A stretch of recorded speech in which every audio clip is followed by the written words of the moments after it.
어거스틴이 아직 하나님을 영접하지 않았을 때 어거스틴의 어머니가 그 당시 주교역에 찾아와서 요청을 합니다. 내 아들이 너무나 방탕한 신앙을 보내고 있습니다. 주교님 좀 찾아오셔서 제 아들을 훈계하여 주시고 좀 좋은 말씀으로 인도하여 주십시오. 그 당시 주교는 암브로시우스라는 주교였는데요, 법률가였으며 밀라노의 주교였습니다. 근데 그 암브로시우스가 나중에는 이 성 어거스틴의 스승이 됩니다. 그 암브로시우스가 성 어거스틴의 어머니께 이렇게 얘기했다고 합니다. 눈물의 기도로 키운 자식은 망하는 법이 없습니다. 아멘이십니까? 눈물의 기도로 키운 자식은 망하는 법이 없습니다. 그러면서 암브로시우스가 얘기하는 게 무엇이었습니까? 당신의 자녀를 하나님께 맡기십시오. 당신의 기도 가운데 하나님이 역사하셔서 하나님께서 하나님의 뜻을 이루실 것을 믿어야 합니다. 믿음 가운데 우리가 하나님께 맡긴다는 것은 무엇을 의미합니까? 하나님을 신뢰한다는 것은 하나님께 내 자녀를 내어 놓는 것입니다. 어버이 주일을 맞이하면서 가만히 돌아보니까요, 저도 부모님의 뜻대로 한 것보다는 내 고집대로 내 마음대로 했던 것들이 더 많았던 것 같습니다. 근데 지금 돌아보면 지금 저희의 삶의 대부분은 부모님의 기도를 따라가고 있다는 것을 또한 경험하게 됩니다. 오늘 사랑교회 예배에 오신 우리 사랑교회 어머니 아버님들께 다시 한번 감사를 드립니다. 여러분의 기도로 인하여서 여러분의 자녀들이 하나님의 뜻 안에서 하나님의 믿음 안에서 성장해 가며 성숙해 가게 될 줄로 믿습니다. 비록 지금 눈에 보이는 것은 그렇지 않은 것 같고 내 원함대로 무언가가 이루어지지 않는 것 같지만 여러분이 하나님께 믿음으로 기도하고 여러분의 자녀들을 하나님 품에 맡겨드렸을 때에 하나님께서 여러분의 자녀들을 책임지시고 하나님의 뜻과 은혜 가운데 키워가게 하실 줄로 믿습니다. 내 기대와 다른 환경, 내 뜻과 다른 무언가가 우리의 삶 가운데 있으므로 답답하고 속상할 때도 있지만 여러분, 하나님께서는 오늘도 여러분의 자녀들을 끊임없이 인도해 가고 계시고 여러분의 믿음의 기도에 따라서 하나님의 계획 안에서 여러분의 자녀들을 양육하며 키워가게 되실 줄로 믿습니다. 그래서 여러분의 자녀들은 여러분의 사랑의 그 은혜 안에서 길을 잃지 않게 될 줄로 믿습니다. 그 믿음의 기도 가운데 하나님의 능력을 바라보며 나아가시는 우리 사랑교회 어머니 아버지들 되실 수 있기를 주님의 이름으로 축복합니다. 하지만 막상 믿음으로 하나님께 자녀들을 맡기고 났지만 내 마음이 편하지 않을 때가 있습니다. 하나님께 자녀를 맡긴다는 게 옳은 말이지만 맡기고 났을 때 우리 마음 가운데 편안하지 않게 존재할 때가 있습니다. 그럴 때마다 여러분 하나님께 기도하며 나아가시면서 내 마음의 갈등을 다시 하나님을 믿는 신뢰로 하나님을 향한 믿음으로 바꿔갈 수 있는 저와 여러분이 되실 수 있기를 바랍니다. 저는요, 우리 사랑교회 모든 성도님들이 정말로 하나님을 경험하는 삶을 사실 수 있기를 간절히 소원합니다. 오늘이 10번째 설교인데요, 여러분 이 코로나19 바이러스의 어려움을 지나가면서 우리 사랑교회 성도님들이 정말로 매 순간 하나님을 경험할 수 있기를 간절히 소원합니다. 왜 그렇습니까? 아무리 어렵고 힘겨운 상황, 내 원함과 기대와 다른 처지에 놓여 있다 할지라도 남에게 말하지 못하는 삶의 고난과 힘겨움을 만나는 순간들이 찾아온다 할지라도 하나님만 경험할 수 있으면, 하나님이 나와 함께하고 계심을 정말로 만날 수만 있다면 어떠한 어려움과 힘겨움 속에서도 우리 사랑교회 성도님들 넉넉하게 이겨가실 줄로 믿기 때문입니다. 10번의 설교를 여러분 다 기억하시지 못하겠지만 하나님을 경험하는 삶 가운데 첫 번째로 기억해야 되는 것은 무엇이었습니까? 하나님이 지금도 우리들 주변에서 일하고 계신다는 것입니다. 아멘이십니까? 여러분, 눈에 보이는 것은 사람들이 끌고 가고 있는 것 같지만 지금도 하나님의 역사와 하나님의 주권과 하나님의 주도하심이 이 역사의 모든 것들을 만들어가고 계신 줄로 우리는 함께 고백해야 할 줄로 믿습니다. 하나님의 그 역사 속에서 또한 잊지 말아야 될 것은 하나님은 끊임없이 우리와 사랑의 관계를 맺기를 원하신다는 것입니다. 그래서 오늘도 하나님께서 우리에게 다가오셔서 우리와 사랑의 관계를 유지하기를 원하십니다. 사랑의 관계를 유지함과 동시에 하나님은요, 그 사랑하는 백성들에게 말씀하십니다. 말씀하심으로 그분의 자리로 우리를 부르십니다. 제가 여러분에게 여러 번 말씀드렸습니다. 하나님 우리에게 어떻게 말씀하십니까? 네 종류를 말씀드렸습니다. 첫 번째는 무엇입니까? 하나님의 말씀인 성경을 통하여서 우리에게 말씀하십니다. 두 번째는 무엇이었습니까? 우리가 기도할 때에 우리의 마음속에서 하나님께서 말씀하시는 그 마음의 상태, 마음 가운데 드는 소원함, 그런 것들을 통하여서 하나님은 우리에게 말씀하십니다. 세 번째는 무엇이었습니까? 환경을 통하여서 하나님 우리에게 말씀하시고요. 네 번째는 무엇이었습니까? 하나님의 공동체인 이 사랑교회를 통하여서 우리에게 말씀하십니다. 이 예배를 통하여서도 말씀하시고요. 예배 이후에 여러분 구역 모임과 구역 나눔을 통하여서 하나님은 우리에게 끊임없이 말씀하시는 하나님이 우리 하나님이십니다. 성경을 읽는 것 가운데 하나님의 그 말씀인 성경을 통하여서 나에게 이야기하는 내용, 내가 기도할 때마다 내 마음 가운데 일관되게 흘러가는 마음의 평안과 마음 가운데 드는 생각들, 환경과 여건을 통하여서 동일한 것이 나에게 진행되고 있다면, 무엇보다도 공동체를 통하여서 예배 가운데, 공동체 나눔의 모임 가운데, 공동체의 소모임 가운데 하나님이 말씀하시는 내용이 일관되게 나에게 이야기되고 있다면, 여러분, 그것은 하나님께서 나에게 말씀하시는 것이라고 생각하셔도 좋을 것 같습니다. 하나님께서는 그러게 우리에게 말씀하시고 우리를 하나님의 사역의 자리로 부르십니다. 여러분, 근데 그 부르심과 말씀 가운데 우리가 직면하게 되는 것이 있는데, 그것이 무엇이냐면 믿음의 갈등입니다. 하나님이 말씀하셨고 하나님이 부르셨으면 믿음으로 나아가면 되는데, 우리는 그것에 대해서 어떻게 합니까? 아멘으로 한 번에 순종하기보다는 자꾸 무엇합니까? 갈등할 수밖에 없습니다. 왜 우리는 하나님의 말씀과 하나님의 부르심 앞에 갈등하는지 여러분 아십니까? 하나님이요, 우리보다 크신 분이기 때문입니다. 하나님은 우리보다 위대하신 분이기 때문에 하나님이 말씀하시면 그 말씀 앞에 내가 경험해보지 않은 환경, 내가 지금 살아가고 있는 것과 다른 무언가를 원하실 때가 많기 때문에 하나님의 말씀 앞에서 우리는 무엇할 수밖에 없습니까? 갈등할 수밖에 없습니다. 어저께 결혼식 주례했습니다. 전 결혼식 주례하는 게 잘하지는 못하지만 참 좋습니다. 왜냐하면 새로운 삶을 살아간다는 그 부부가 서로 사랑하여서 한평생 함께 헌신하겠다는 그것이 얼마나 아름다운 일입니까?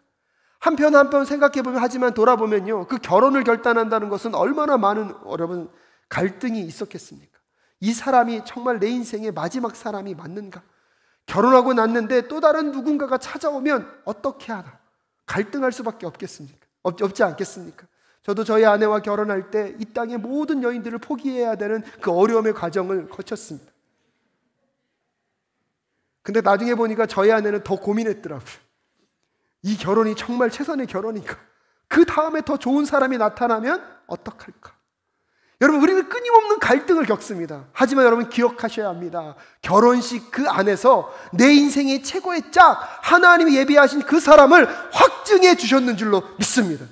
그래서 결혼식이 중요한 거예요. 결혼식을 통하여서 하나님이 나에게 예비하신 최고의 짝을 그 순간에 뭐 해주고 계신 것입니까? 확증해주고 계신 것입니다. 결혼에 대한 부분에 있어서만도 이렇게 무언가를 결정한다는 것은 우리에게 갈등을 찾아오는데요, 하나님의 말씀하신 것에 우리가 믿음으로 반응한다는 것은 갈등을 초래할 수밖에 없다는 사실입니다. 다시 한번 말씀드리지만 왜 그렇습니까? 하나님이 우리보다 크신 분이기 때문입니다.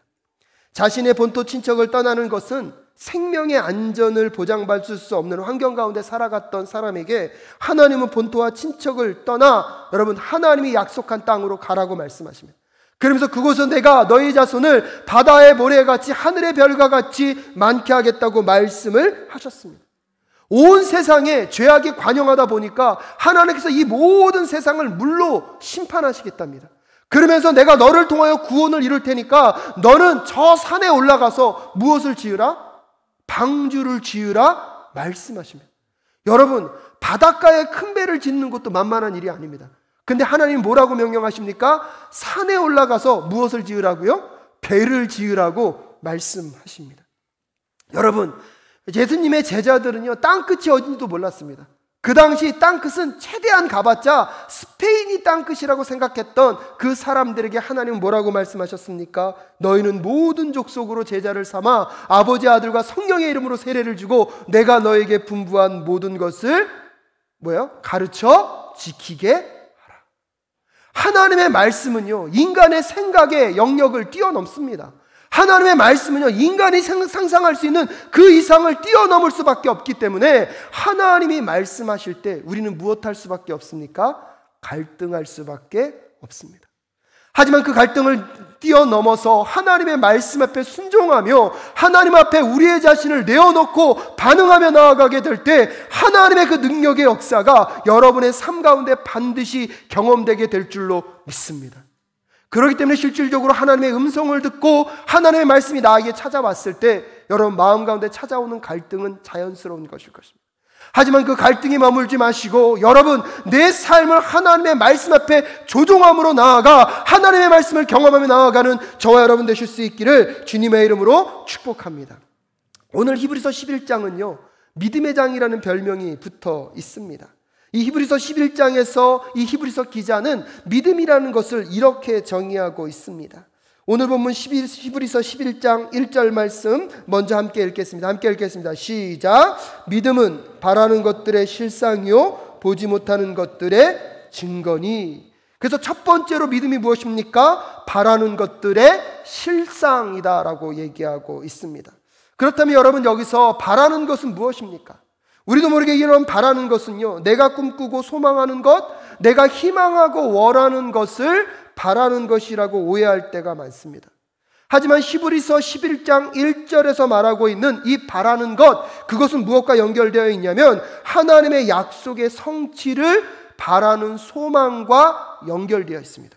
즉 믿음은 바라는 것들의 실상이라 그랬는데 그 바라는 것들은 내가 꿈꾸고 내가 바라는 나의 야망, 나의 욕망, 내 어떠한 내가 원하는 위시리스트, 내가 소원하는 소원 리스트에 있는 것들이 바라는 것을 말하는 것이 아니라 히브리서 기자는요 히브리서 1장부터 11장까지 오면서 하나님이 약속하신 그 일이 이루어질 것을 믿음으로 바라보았고요, 하나님께서 약속하시고 말씀하신 것들이 이루어지게 될 때 온 인류 가운데 무슨 역사가 있습니까?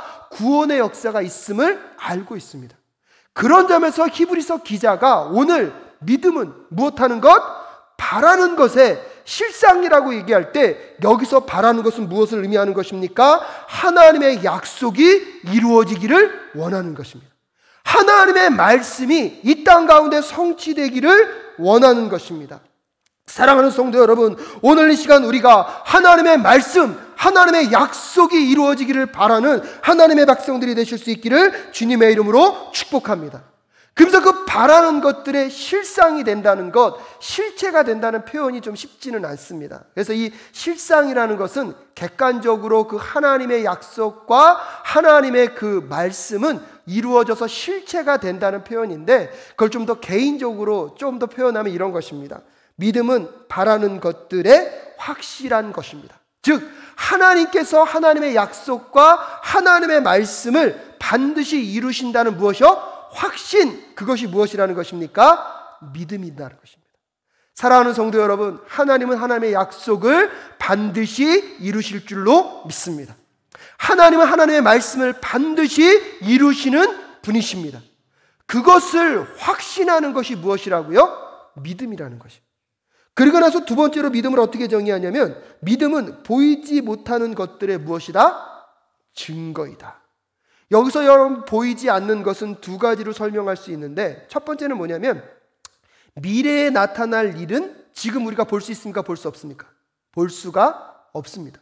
내일 일어날 일은요 오늘 볼 수가 없습니다. 그래서 여기서 보이지 않는 것들의 첫 번째는 뭐냐면 미래에 일어날 일을 보이지 않는 것으로 표현하고 있고요, 두 번째는 뭐냐면 인간의 능력으로는 인지할 수 없는, 인간의 능력으로는 깨달을 수 없고 경험할 수 없는 초월적인 존재, 그분이 누구십니까? 하나님이시죠. 우리의 능력으로는 느낄 수 없는 초월적 존재, 초월적인 곳에서 일어나는 그것을 지금 보이지 않는 것이라고 표현하고 있습니다. 엄밀한 의미에서 보면 이것은 무엇과 같은 거냐면 이런 것입니다. 여러분 바라는 것이 무엇이라고요? 하나님의 약속, 하나님의 말씀이 이루어질 것을 바라는 확신, 그 확신 가운데 우리가 믿음의 삶을 살아가다 보면 보이지 않는 곳에서 역사하시는 하나님의 그 역사가 보이는 현실 가운데 반드시 나타남을 여러분은 증인으로 서게 될 줄로 믿습니다. 그렇기 때문에 믿음이라는 것은 실질적으로 무엇이냐면 하나님의 약속과 하나님의 말씀이 반드시 이루어진다는 것을 확신하면서 오늘도 하나님의 말씀과 하나님의 부르심을 따라 하루하루 살아가다 보면 보이지 않는 것, 아직 이루어지지 않는 것들이 여러분의 믿음의 여정을 통하여서 이 땅 가운데 나타나게 될 줄로 믿습니다. 그래서 여러분이 그것을 무엇하는 사람이 되는 것입니까? 증거하는 증인이 되는 것입니다. 그래서 히브리서 기자는 오늘 1절에서 믿음은 바라는 것들의 무엇입니까? 실상입니다. 다른 말로 표현하면 확신을 통하여서 우리가 끊임없이 살아가다 보면 보이지 않는 것들이 결국 무엇으로 나타난다는 것입니까? 우리들이 증거할 수 있을 정도의 증거로 나타난다는 사실을 오늘 우리에게 이야기해 주고 있습니다. 그래서 여러분, 이 다음에 등장하는 히브리서에 나타난 수없이 많은 믿음의 증인들이요, 그것을 보았고 경험해서 무엇이 되었습니까? 이 믿음의 증인으로 나열되고 있는 것입니다. 그래서 오늘 보면 2절 말씀에 보면 선진들이 이로써 증거를 무엇했느니라? 얻었느니라 라고 얘기하고 있습니다. 그러면서 3절에서 이 보이지 않는 것에 대해서 좀 더 설명합니다. 3절 말씀 함께 읽을까요? 함께 읽겠습니다. 시작. 믿음으로 모든 세계가 하나님의 말씀으로 지어진 줄을 우리가 아나니 보이는 것은 나타난 것으로 말미암아 된 것이 아니니라 라고 얘기하고 있습니다. 그래서 히브리서 기자는 이 3절에서 이 보이지 않는 것에 대해서 조금 더 설명하면서 여러분, 구약의 어느 장면을 갖고 있냐면 창세기 1장의 내용을 가져오고 있습니다. 여러분, 세상이 존재하지 않을 때 보이지 않는 곳에서 역사하셨던 하나님의 말씀이신 하나님, 그분은 우리가 볼 수 있었습니까? 볼 수 없었습니까? 볼 수 없었습니다. 그 보이지 않는 곳에서 하나님께서 말씀으로 이 모든 천지 만물을 무엇하셨습니까? 창조하셨습니다. 우리의 눈에 보이는 이것은 보이지 않는 곳에서 무엇했다는 것입니까? 시작했다는 것입니다. 그 시작점에 하나님의 말씀이 있고요, 그 보이지 않는 하나님의 말씀으로 인하여서 이 땅의 모든 세계가 만들어졌음을 무엇하는 것? 믿는 것. 근데 우리가 그것을 믿을 수 있고 그것을 들을 수 있는 방법이 무엇이었습니까? 하나님의 말씀인 성경이 오늘 우리에게 그 사항을 뭐하고 있기 때문입니까? 설명해 주고 있기 때문입니다. 그렇기 때문에 실질적으로 보이지 않는 곳에서 보이는 이 세계가 시작되었다는 것을 우리가 어떻게 알 수 있습니까? 하나님의 말씀인 성경을 통하여 알 수 있게 되는 것입니다. 그렇기 때문에 실질적으로 또 다른 표현으로 말씀을 드리면, 여러분, 믿는 것은 곧 무엇을 믿는 것입니까? 하나님의 말씀인 성경을 믿는 것입니다. 볼 수 없는 하나님의 말씀으로 보여진 이 세계가 창조되었다는 것을 무엇이 설명하고 있기 때문입니까? 하나님의 말씀인 성경이 설명하고 있기 때문입니다. 그런 점에서 믿음은 또한 무엇을 믿는 것입니까? 하나님의 말씀을 믿는 것입니다. 오늘날에도요, 세상에 많은 사람들이 이 세상의 기원, 이 나라가 이 세상이 어떻게 생겼는지를 끊임없이 서로 토론합니다. 무엇이 없어서 그렇습니까? 믿음이 없어서 그렇습니다. 하나님의 말씀을 믿는다면 이 세상의 모든 보여지는 것이 어디로부터 시작되었음을 우리는 알 수 있습니까? 보이지 않는 하나님의 말씀으로부터 시작되었다는 것을 우리는 알 수 있습니다. 사랑하는 사랑교회 성도 여러분, 보이지 않는 하나님의 말씀이 오늘도 여러분의 삶 가운데 임할 수 있기를 주님의 이름으로 축복합니다. 그 말씀은 반드시 이루어진다는 확신 속에서 오늘도 믿음의 여정을 하나님의 말씀을 따라 끊임없이 살아가실 수 있기를 주님의 이름으로 축복합니다. 그렇다면 그 보이지 않는 그 하나님의 말씀의 역사가 여러분의 삶 가운데 보이는 역사로 나타나게 될 줄로 믿습니다. 아직 우리는 미래에 어떤 일이 일어났는지 아무도 알 수 없지만 하나님의 말씀, 하나님의 약속, 하나님의 계획은 반드시 이루어진다는 것을 바라며 확신 가운데 나아가 여러분 믿음의 삶을 살아가는 그 여정 속에서 하나님께서 반드시 보이지 않는 그 무언가를 여러분의 삶 속에 볼 수 있는 그 자리로 인도해 가실 줄로 믿습니다.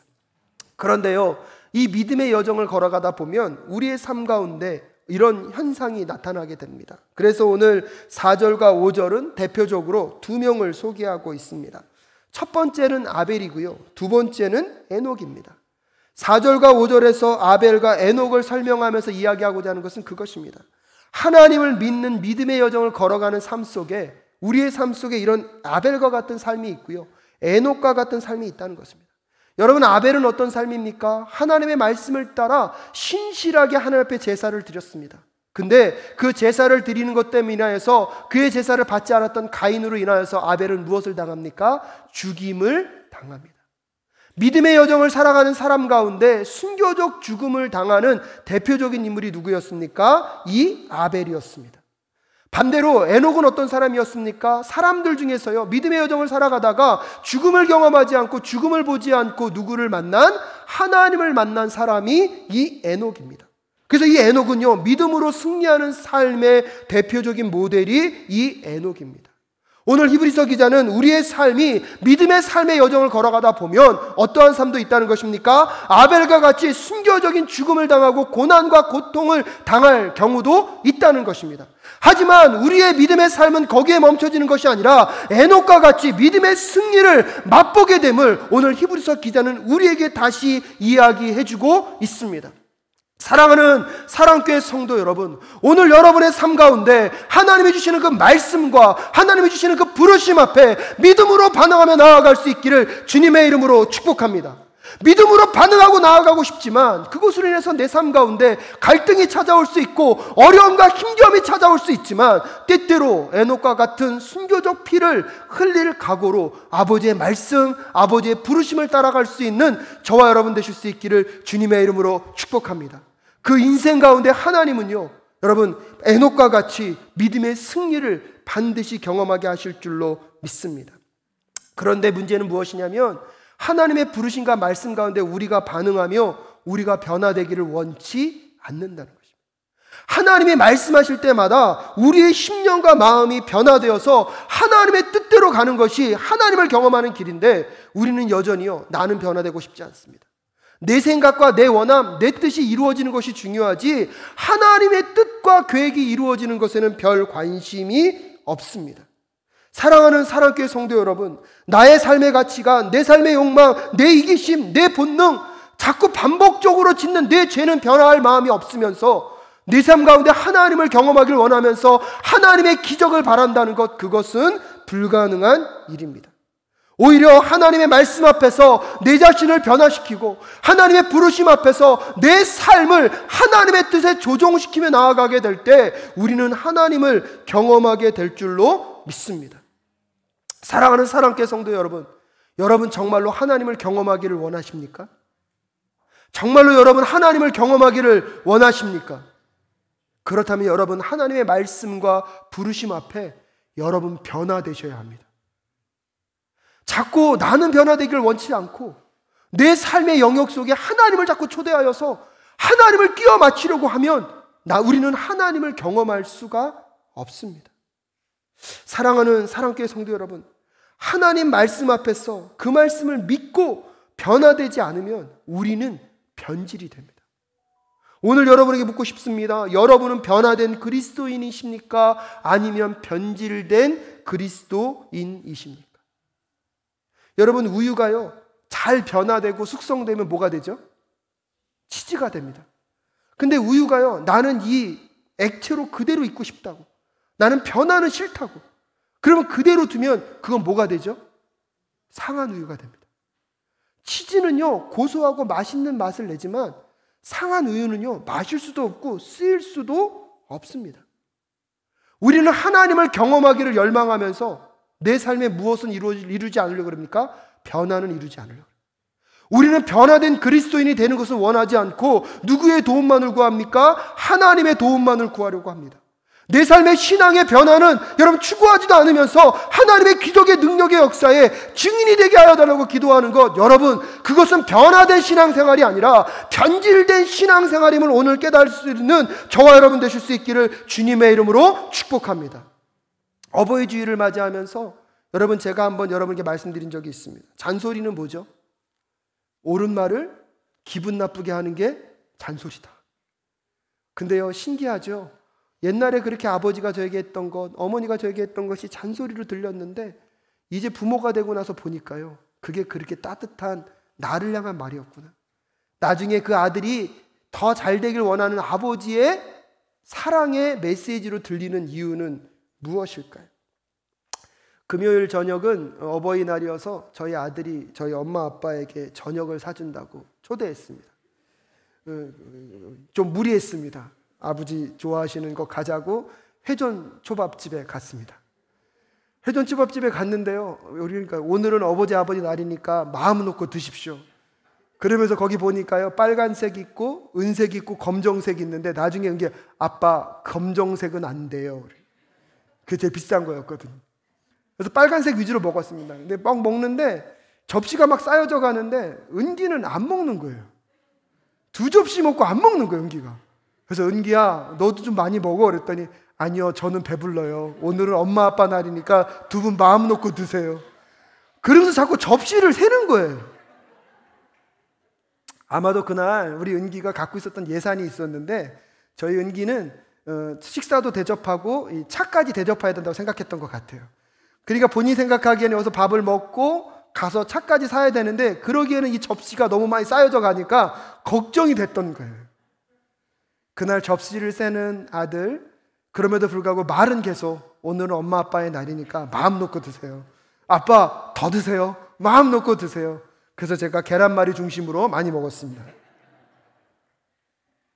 그러면서 제 마음 가운데 그 생각이 드는 거예요. 제가 처음 첫 월급을 타서 아버지께 핸드폰을 사서 갖다 드릴 때 사실은 드리는 기쁨도 있었지만 마음 가운데 굉장히 떨림과 두려움이 있었거든요. 다음 내 생활은 어떻게 하나. 우리 아버지가 그때 그거 다 읽고 계셨겠구나.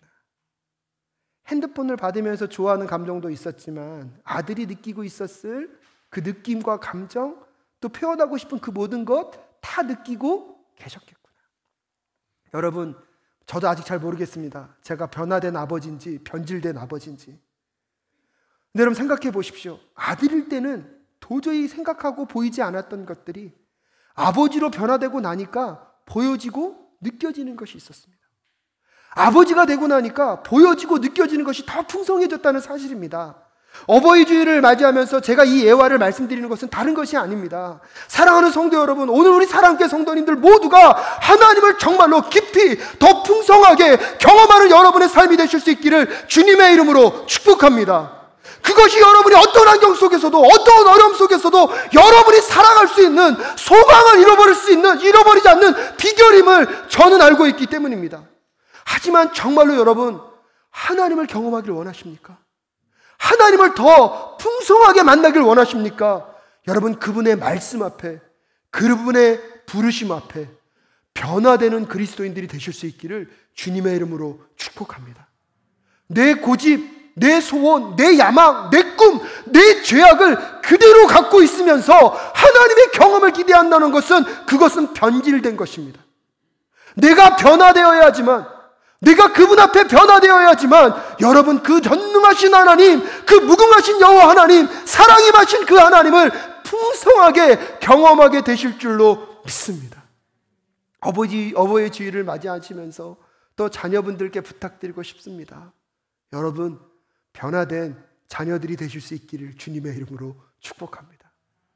여러분도 변화된 부모님이 되었을 때 부모님이 나에게 주신 그 사랑, 부모님이 지금 나에게 잔소리처럼 말하는 그 의미가 다시 한번 해석되게 될 줄로 믿습니다. 마지막으로 여러분 다시 한번 부탁드립니다. 하나님 말씀 앞에서 믿음의 갈등이 찾아올 때마다 변화를 결심하며 나아가는 저와 여러분 되실 수 있기를 주님의 이름으로 축복합니다. 6절 마지막으로 고백합니다. 함께 읽겠습니다. 시작. 믿음이 없이는 기쁘시게 못하나니 하나님께 나아가는 자는 반드시 누가 계신 것과 그가 계신 것과 또한 그가 자기를 찾는 자들에게 무엇을 주시는 이입니까? 상 주시는 이심을 믿어야 할지니라. 우리에게 그 하나님이 함께하고 계시고 그 하나님이 어떤 분인지를 알기 때문에 오늘도 그 하나님의 말씀이 나에게 찾아올 때마다 내 자신을 변화시켜 그분을 더 풍성하게 경험하는 한 주가 되실 수 있기를 주님의 이름으로 축복합니다.